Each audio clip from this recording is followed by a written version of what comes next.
Good morning students. Taxonomy के एक नए सेशन में जो है हम फिर से मिल रहे हैं और इस सेशन में हम बातें करेंगे जो है अल्टरनेशन ऑफ जनरेशन की। अल्टरनेशन ऑफ जनरेशन क्या होता है और कितने तरह का होता है। एक्चुअली ये अल्टरनेशन ऑफ जनरेशन जो है वो थर्ड चैप्टर का जो है प्लांट क्लासिफिकेशन का जो है टॉपिक है। बट जो है चूँकि हम जब हम एल्गी पढ़ते हैं, फंजाई पढ़ते हैं, ब्रायोफाइट्स पढ़ते हैं, मॉस पढ़ते हैं, टेरिडोफाइट्स पढ़ते हैं, इन सब में जो है लाइफ साइकिल्स की बात आती है। तो लाइफ साइकिल्स को जो है समझने के दौरान जो है अल्टरनेशन ऑफ जनरेशन का कॉन्सेप्ट आता है। तो हम सोच रहे हैं कि हम जो है पहले इस पर डिस्कस कर लें ताकि इन सारे जो है चीज़ों को पढ़ने के दौरान जो है हम इसको समझ सकें। तो स्टार्ट करेंगे हम आज अल्टरनेशन ऑफ जनरेशन। और इसके पहले हम आपको एक बार फिर से याद दिला दें कि आप वर्ड बायोलॉजी 95 यूट्यूब चैनल को जो है सब्सक्राइब करो, शेयर करो, बेल आइकन को टच करो, जिससे कि जो है आपको जो है अपकमिंग वीडियोज़ के नोटिफिकेशन मिलते रहें। इसके अलावा वर्ड बायोलॉजी 95-elearn.blogspot.com पे जो विजिट कर सकते हो, जिस पे ये वीडियोज अवेलेबल हैं, या आप मेरे फेसबुक पेज वर्ड बायोलॉजी 95 जिसका जो है जो URL है www.facebook.com/rajiranjan1571978, इस पे भी आप विजिट कर सकते हो, जिस पे और भी डिफरेंट मेडिकल वीडियोज़ और बायोलॉजिकल वीडियोज़ जो हैं जिनसे कि आपको जो है बहुत तरह की जो है इंफॉर्मेशंस मिलेंगी। तो चलो स्टार्ट करते हैं हम अल्टरनेशन ऑफ जनरेशन। और अल्टरनेशन ऑफ जनरेशन में हम जो है देखेंगे कि अल्टरनेशन ऑफ जनरेशन क्या है। जो अल्टरनेशन ऑफ जनरेशन हैं, इसमें ये जो आपको फ्रंट पेज पे ये आपको जो दिखाई दे रहा है लाइफ साइकिल या साइक्लिक रिप्रेजेंटेशन, इसी चीज़ के बारे में पढ़ना है। लेकिन ये डायग्राम आपको आगे भी दिखेगा तो वहाँ पे हम इसे जो है एक्सप्लेन करेंगे। फिलहाल अल्टरनेशन ऑफ जनरेशन की जब हम बात करते हैं तो सबसे पहले हमें जानना होता है कि हैप्लॉइड, डिप्लॉइड क्या होते हैं, पॉलीप्लॉइड क्या होते हैं। जो सिंगल सेट ऑफ क्रोमोसोम अगर सेल में है तो that cell is considered as haploid. आपको पता है कि हमारे बॉडी के जो सेल्स होते हैं उसमें 23 पेयर्स क्रोमोसोम्स पाए जाते हैं। तो 23 पेयर्स क्रोमोसोम का मतलब ये हुआ कि we are having 2 sets of chromosome and the one set of chromosomes has 23 chromosomes. तो 23 क्रोमोसोम्स का एक सेट है और 2 सेट है तो 2 पेयर ऑफ 23 क्रोमोसोम्स हो गए। तो जो है उसे हम डिप्लॉइड सेल्स कहेंगे, जहाँ पे 2 सेट है, और जहाँ पे सिंगल सेट है उसे हम हैप्लॉइड कहेंगे। तो हमारे बॉडी में जो सोमैटिक सेल्स होते हैं वो जो है डिप्लॉइड होते हैं, 2n पाया जाता है, 2n या 2x। और जो गैमेट्स होते हैं हमारे बॉडी में वो हैप्लॉइड होते हैं, वहाँ पे सिंगल सेट ऑफ क्रोमोसोम्स पाया जाता है। जो पॉलीप्लॉइड होते हैं, अगर मान लो कि जो है सेट ऑफ क्रोमोसोम्स जो है मोर देन 2 है सेल के अंदर, then that type of cell is called as polyploid cells. और पॉलीप्लॉइड में ही जो है ट्राइप्लॉइड, टेट्राप्लॉइड, पेंटाप्लॉइड, हेक्साप्लॉइड जो है हेप्टाप्लॉइड्स आते हैं। ट्राइप्लॉइड जिसमें 3 सेट्स ऑफ क्रोमोसोम्स हों, टेट्राप्लॉइड जिसमें 4 सेट्स ऑफ क्रोमोसोम्स हों। इसमें एक चीज और भी हमें जानना है कि अगर जो है number of set of chromosomes जो है ऑड है तो वहां पर जो है होमोलोगस क्रोमोसोम्स का फॉर्मेशन जो है सही ढंग से नहीं हो पाता है, क्योंकि पेयरिंग नहीं हो पाएगी अगर वो ऑड नंबर में है। तो इवन नंबर में है तो हो जाएगी, ऑड नंबर में ये प्रॉब्लम होगा। ठीक है, तो जो है 4 सेट्स ऑफ क्रोमोसोम्स पोटैटो में पाया जाता है, इसके अलावा व्हीट में पाया जाता है। ठीक है, तो ये जो है हैप्लॉइड, डिप्लॉइड की बातें हुई। और एक और चीज, हैप्लॉइड जिसमें कि सिंगल सेट ऑफ क्रोमोसोम होता है, उस सिंगल सेट ऑफ क्रोमोसोम को हम एक टर्म यूज करते हैं जीनोम। अल्टरनेशन ऑफ जनरेशन है क्या? एक्चुअली अल्टरनेशन ऑफ जनरेशन जो है वो लाइफ साइकिल के दौरान जो सेक्सुअल रिप्रोडक्शन होता है उसमें जो है डिप्लॉइड फेज और हैप्लॉइड फेज अल्टरनेटिवली जो है आते हैं। They come alternatively one after another. पहले हैप्लॉइड, फिर डिप्लॉइड, फिर डिप्लॉइड, फिर हैप्लॉइड, पहले डिप्लॉइड, फिर हैप्लॉइड, फिर डिप्लॉइड। तो ये इस तरह से haploid then diploid, diploid then haploid, ये जो इनका जो अराइवल होता है सेक्सुअल रिप्रोडक्शन के दौरान, लाइफ साइकिल के दौरान, इसे ही हम अल्टरनेशन ऑफ जनरेशन कहते हैं। जो डिप्लॉइड फेज होता है उसे हम स्पोरोफाइटिक फेज कहते हैं, जो हैप्लॉइड फेज होता है उसे हम गैमेटोफाइटिक फेज कहते हैं। स्पोरोफाइट्स जो होते हैं वो डेवलप्ड होते हैं जाइगोट्स से, जाइगोट्स डिप्लॉइड होते हैं, और स्पोरोफाइट्स जो है बनाते हैं डिप्लॉइड स्पोरोसाइट्स, और ये जो डिप्लॉयड स्पोरोसाइट्स हैं ये मियोसिस के थ्रू, meiosis it is a type of cell division जिसमें नंबर ऑफ क्रोमोसोम्स आधे हो जाते हैं, that's why meiosis is also called as reductional division. तो स्पोरोसाइट जो होते हैं ये मियोसिस के दौरान जो है 4 हैप्लॉयड स्पोर्स जो है प्रोड्यूस करता है। एक स्पोरोसाइट से जो है 4 हैप्लॉयड स्पोर्स बनते हैं और ये जो 4 हैप्लॉयड स्पोर्स बनते हैं यही 4 हैप्लॉयड स्पोर्स जो है क्या होते हैं हमारे जो है गैमेटोफाइटिक स्टेज में जो है चले जाते हैं। ठीक है, तो यहाँ देखो आप जो है इसको अगर हम देखें तो यहाँ जाइगोट जो है ये डिप्लॉयड था, जाइगोट से स्पोरोफाइट बना, स्पोरोफाइट से स्पोरोसाइट बना और स्पोरोसाइट जो है मियोसिस के थ्रू जो है रिडक्शनल डिवीजन किया और रिडक्शनल डिवीजन के दौरान जो है स्पोर बनाया। ध्यान दो यहाँ ये 2n था और यहाँ स्पोर जो बना वो n हो गया, 2n या 2x, n या x, स्पोर हैप्लॉयड हो गया, स्पोर से डेवलप हुआ जो है जर्मिनेशन हुआ, गैमेटोफाइट बना, गैमेटोफाइट से जो है माइटोसिस के थ्रू, माइटोटिक डिवीजन के थ्रू, जिसे हम इक्वेशनल डिवीजन भी कहते हैं, जिसमें नंबर ऑफ क्रोमोसोम्स जो है रिमेन इक्वल रह जाता है, रिमेन सेम रह जाते हैं, यानी क्रोमोसोम्स की संख्या जो है घटती नहीं है, तो नंबर ऑफ क्रोमोसोम्स इक्वल रह जाते हैं, तो जो है उनसे जो है माइटोसिस के थ्रू गैमेट बनेंगे और ये 2 गैमेट आपस में फ्यूज करेंगे और फ्यूज करके फर्दर जो है यहाँ पे 2n का फॉर्मेशन कर लेंगे जाइगोट, और यहाँ पे क्या है ये n है। तो जो है ये एक लाइफ साइकिल है जिसमें कि डिप्लॉयड फेज और हैप्लॉयड फेज बारी बारी से अल्टरनेटिवली एक के बाद दूसरा आ रहा है, this is called alternation of generation. Gametophyte जो है स्पोर्स से डेवलप होते हैं, ठीक है, और जो स्पोर्स होते हैं वो माइटोसिस के थ्रू और जो ये गैमेट्स होते हैं गैमेटोफाइट के बॉडी के अंदर बनते हैं और गैमेट्स जो बनते हैं वो माइटोसिस के थ्रू बनते हैं, क्योंकि गैमेटोफाइट भी जो है हैप्लॉयड है और गैमेट्स भी हैप्लॉयड है। हमारा बॉडी जो है वो जो है 2n होता है, डिप्लॉयड होता है, ठीक है, और हमारे बॉडी में जो गैमेट्स बनते हैं वो मियोसिस के थ्रू बनते हैं, क्योंकि वहां पे नंबर ऑफ क्रोमोसोम्स को हाफ करना है।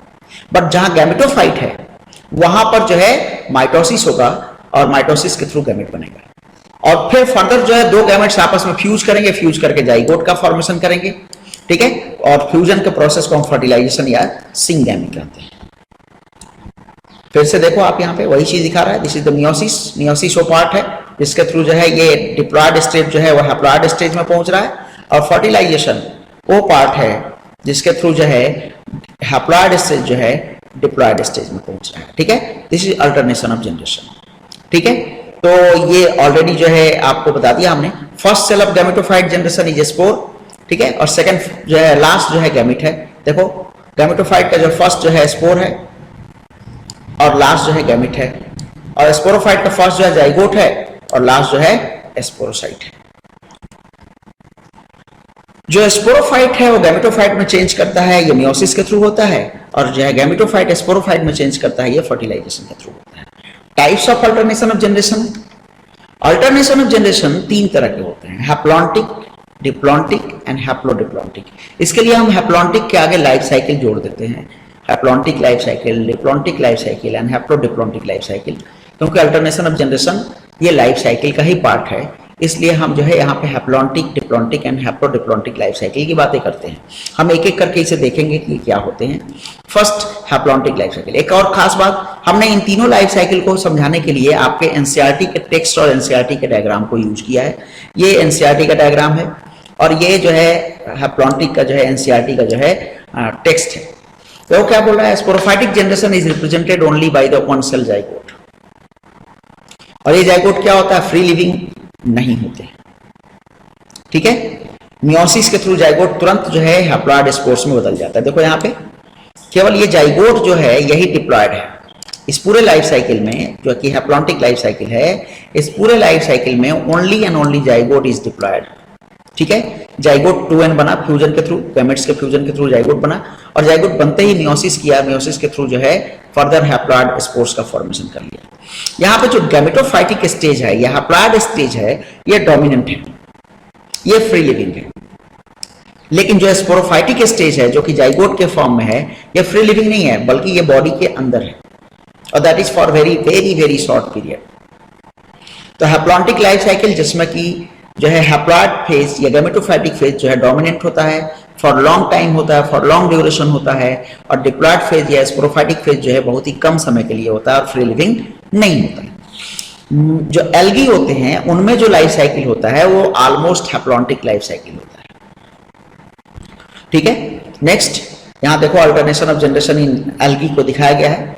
यहाँ पे देखो, यहाँ मियोसिस हुआ, और मियोसिस होने के बाद ये हैप्लॉइड स्टेज आ गया जिसमें स्पोर्स बने, स्पोर्स में फर्दर जो है डिवीजन हुआ, फिर गैमेटोफाइट बने, गैमेटोफाइट से जो है स्पर्म्स और एग डेवलप हुए जो कि माइटोसिस के थ्रू हुए, और इनमें जो है फर्टिलाइजेशन हुआ।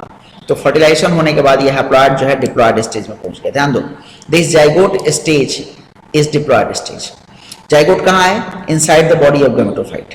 और ये जाइगोट जो है फर्दर डेवलप किया, और डेवलप करने के बाद जो है स्पोरोफाइट में बदल गया। ठीक है, और स्पोरोफाइट में मियोसिस हुआ और फिर से हैप्लॉइड में बदल गया। यहाँ पे हैप्लॉइड फेज जो है डोमिनेंट है और डिप्लॉइड फेज जो है फॉर शॉर्ट ड्यूरेशन है। That's why this is called haplontic life cycle.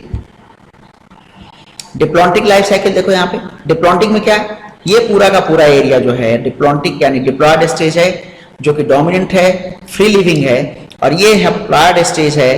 ठीक है, और ये फ्री लिविंग नहीं है और ये बहुत ही शॉर्ट ड्यूरेशन के लिए है। तो डिप्लॉन्टिक में स्पोरोफाइटिक फेज जो होता है डोमिनेंट होता है, और गैमेटोफाइटिक फेज जो है शॉर्ट ड्यूरेशन के लिए होता है। यहाँ पर क्या होता है कि जाइगोट बनता है फर्टिलाइजेशन के थ्रू, जाइगोट से स्पोरोफाइट डेवलप होता है, स्पोरोफाइट जो है मेन प्लांट है, और उसमें फर्दर बहुत सारे चेंजेस होते हैं, डेवलपमेंट होते हैं, और वहां पे गैमेट्स बनता है मियोसिस के थ्रू। और ये गैमेट्स जो है के फॉर्म में ही जो है ये शॉर्ट ड्यूरेशन में केवल शॉर्ट ड्यूरेशन में गैमेट्स के फॉर्म में ये अपलॉइड होता है, और फर्दर ये गैमेट्स जो है आपस में फ्यूज करके जो है जाइगोट का फॉर्मेशन कर लेते हैं। जनरली हायर प्लांट्स जिम्नोस्पर्म और एंजियोस्पर्म में जो है इस तरह का लाइफ साइकिल पाया जाता है, जिसमें डिप्लॉन्टिक स्टेज या डिप्लॉइड स्टेज या स्पोरोफाइटिक स्टेज जो होता है वो है डोमिनेंट होता है, और हैप्लॉइड या जो है सिंगल सेट ऑफ क्रोमोसोम का जो स्टेट होता है वो जो है डोमिनेंट नहीं होता है। This is the alternation of generation in gymnosperm. Look here, this is the diploid stage and this is haploid stage. Haploid बहुत ही कम समय के लिए दिखाई दे रहा है, डिप्लॉइड बहुत ही लंबे समय के लिए दिखाई दे रहा है। ठीक है, यहाँ पे देखो ये डिप्लॉइड मैच्योर स्पोरोफाइट है, और इसका जो है ये दो अलग अलग ये और ये दो अलग अलग जो है पार्ट हैं, मेल एंड फीमेल पार्ट। ये फीमेल पार्ट है, ये मेल पार्ट है। ठीक है, male female cone and male cone. Male cone से जो है पॉलन ग्रेन्स बनते हैं, पॉलन ग्रेन्स जो मियोसिस के थ्रू जो है मेल जो है बनते हैं, और ये मियोसिस के थ्रू जो है मेल गैमेट्स का फॉर्मेशन करते हैं। और इधर फीमेल कोन में जो है ओव्यूल होता है, ओव्यूल के अंदर मेगास्पोरोसाइट्स होते हैं, और ये मेगास्पोरोसाइट जो है मेगास्पोरेंजियम के अंदर जाकर के जो है वहां पे मेगास्पोर का फॉर्मेशन करते हैं जो हैप्लॉइड होते हैं। तो हैप्लॉइड स्टेज यहाँ से आया, और आने के बाद जो है ये हैप्लॉइड स्टेज जो है दोनों आपस में फ्यूज करते हैं। फ्यूज करने के बाद फर्टिलाइजेशन हो गया, फर्टिलाइजेशन होने के बाद जो है ये फिर से जो है स्पोरोफाइटिक कंडीशन में पहुंच जाता है। तो यहाँ ये डिप्लॉन्टिक लाइफ साइकिल है, जिसमें कि जो है डिप्लॉइड स्टेज जो है वो ज्यादा डोमिनेंट है और हैप्लॉइड स्टेज जो है वो कम डोमिनेंट है। Now next haplodiplontic life cycle. Bryophytes and pteridophytes में ध्यान दो, जो डिप्लॉन्टिक लाइफ साइकिल होता है वो एंजियोस्पर्म एंड जिम्नोस्पर्म हो रहा था, एल्गी में जो है हैप्लॉन्टिक हो रहा था। हैप्लोडिप्लॉन्टिक जो होता है वो ब्रायोफाइट्स एंड टेरिडोफाइट्स में होता है, जिसमें हैप्लॉइड और डिप्लॉइड स्टेजेस दोनों जो है इंटरमीडिएट कंडीशंस में पाए जाते हैं, यानी दोनों एक समान जो है डोमिनेंट फेजेस हैं, दोनों ही फ्री लिविंग होते हैं। हैप्लॉन्टिक में हैप्लॉइड स्टेज फ्री लिविंग था, डिप्लॉइड नहीं था। डिप्लॉन्टिक में डिप्लॉइड स्टेज फ्री लिविंग था, हैप्लॉइड नहीं था। और हैप्लोडिप्लॉन्टिक में जो है दोनों फेजेस जो होते हैं वो जो है फ्री लिविंग होते हैं। और यहाँ पे देखो ये देखने से लग रहा है कि ये और ये जो है दोनों स्टेजेस जो हैं वो जो है समान रूप से डोमिनेंट है। ठीक है, तो यहाँ मियोसिस के थ्रू जो है स्पोर्स बना, गैमेटोफाइट बना, गैमेटोजेनेसिस हुआ, सिंगैमी हुआ, जाइगोट बना, स्पोरोफाइट बना, फिर जो है स्पोर्स बन गया। तो ये यहाँ से यहाँ तक जो है ये जो है डिप्लॉइड स्टेज है और ये जो है हैप्लॉइड स्टेज है। तो ये जो है तीन तरह के जो है थे alternation of generation in bryophytes में। यहाँ देखो, यहाँ पे ये जो है स्पोरोफाइट है, और इस स्पोरोफाइट से के जो है अलग अलग प्लांट पे जो है ये स्पोरेंजियम बना, स्पोरेंजियम में जो है स्पोर्स बने, स्पोर्स जो है फर्दर जो है बाहर निकले, स्पोर्स मियोसिस के थ्रू बने, यानी ये जो है सिंगल सेल रहे हैं, हैप्लॉइड हैं, सिंगल सेट ऑफ क्रोमोसोम्स हैं। स्पोर्स जर्मिनेट किए, जर्मिनेट करने के बाद जो है यहाँ गैमेटोफाइट बना, जो कि देखो फोटोसिंथेटिक है। और गैमेटोफाइट के जो है अलग अलग ब्रांचेस पे जो है male and female part develop हुए। फर्दर फर्टिलाइजेशन हुआ, जाइगोट बना और गैमेटोफाइट के ऊपर ही स्पोरोफाइट का जो है डेवलपमेंट हो गया। बाद में धीरे धीरे ये गैमेटोफाइट जो है डिस्ट्रॉय कर जाएगा और स्पोरोफाइट जो है वेल डेवलप्ड हो जाएगा। ठीक है, तो यहाँ पर हैप्लॉइड और डिप्लॉइड दोनों स्टेजेस जो है ऑलमोस्ट इक्वली डोमिनेट करते हैं। That's why this type of life cycle is called as haplodiplontic life cycle. तो this is all about the alternation of generation. और आज के लिए बस इतना ही। Thank you.